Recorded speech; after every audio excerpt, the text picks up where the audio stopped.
अस्सलाम वालेकुम। मैं समी इब्राहिम और आप देख रहे हैं हमारा यूट्यूब चैनल। आज 25 जनवरी है, मंगल और सन 2022।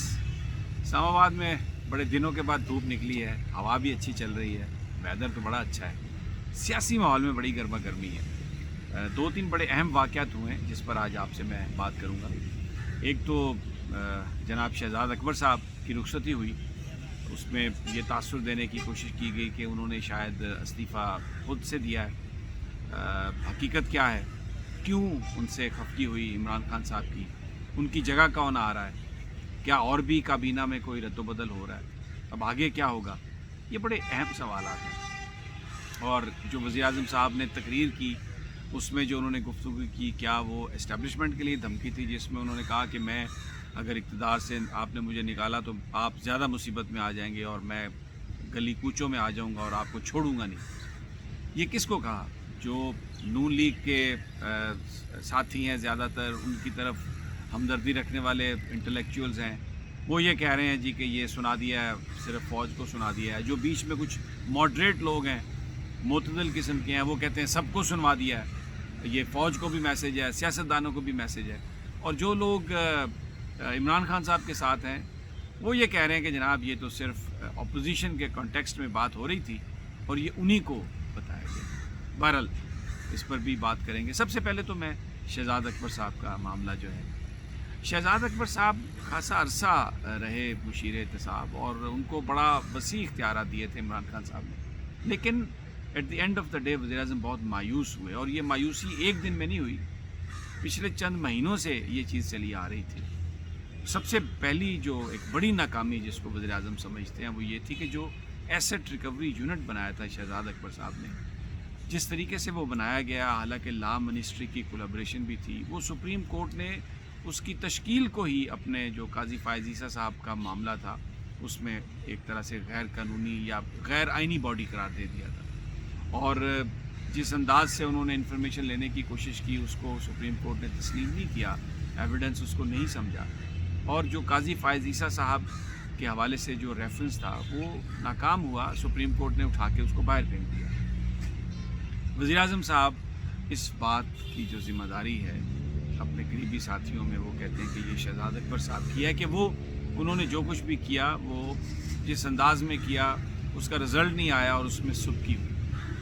फिर उसके बाद 2-3 एग्रीमेंट किए पैसे वापस लाने के लिए, उसमें बहरिया का एग्रीमेंट भी था, वो ट्रांसपेरेंट ही नहीं हुआ। उसमें यह था कि तफसीलात नहीं बचाई जाएंगी पाकिस्तान के लोगों को, और वो जो पैसा बहरिया का था वो सीधा सीधा जो सुप्रीम कोर्ट में चला गया जुर्माने की सूरत में, हालांकि ये इसका उस रकम से कोई ताल्लुक़ नहीं था। तो वो भी वज़ीर-ए-आज़म साहब इस बात से भी नाखुश थे। वो समझते थे कि मेरी जो हुकूमत है उसमें चीज़ें ट्रांसपेरेंट होनी चाहिए, ये जो छुपने छुपाने वाली बात है ये इंतहाई नामुनासिब है। और फिर जो एक और जो बात जिसको वज़ीर-ए-आज़म साहब ने बहुत नापसंद किया वो शहबाज शरीफ साहब का मामला था। शहबाज शरीफ साहब के मामले में डेली मेल का नुमाइंदा यहाँ पर आया, उसने इमरान खान साहब से भी मुलाकात की। शहजाद अख्तर साहब ने उन्हें शहजाद अकबर साहब ने सब कुछ उन्हें दिया, एविडेंस दिया, और ये कहा कि ये मनी लॉन्ड्रिंग है। उसने एक स्टोरी दी, लेकिन जब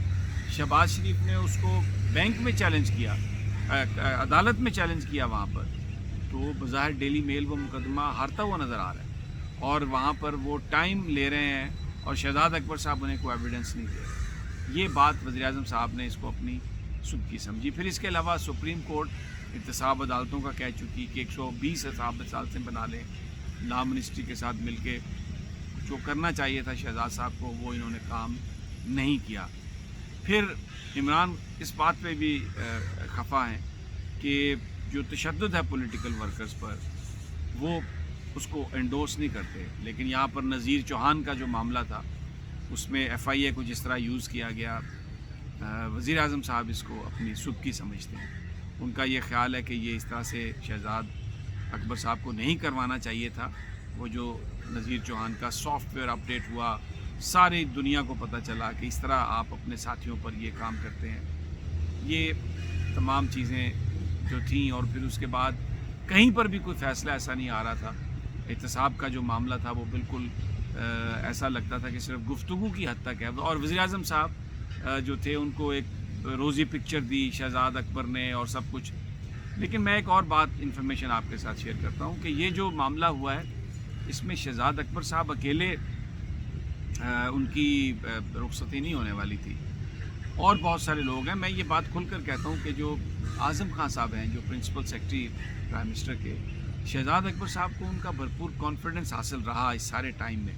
اب جب وزیر اعظم صاحب نے انہیں فارغ کیا ہے تو اب ڈیفینیٹلی اعظم خان صاحب بھی کوئی زیادہ ان کے اوپر دست شفقت نہیں رکھتے ہوں گے, لیکن بہت سارے لوگوں کی پوزیشن کمپرومائز ہوئی ہے.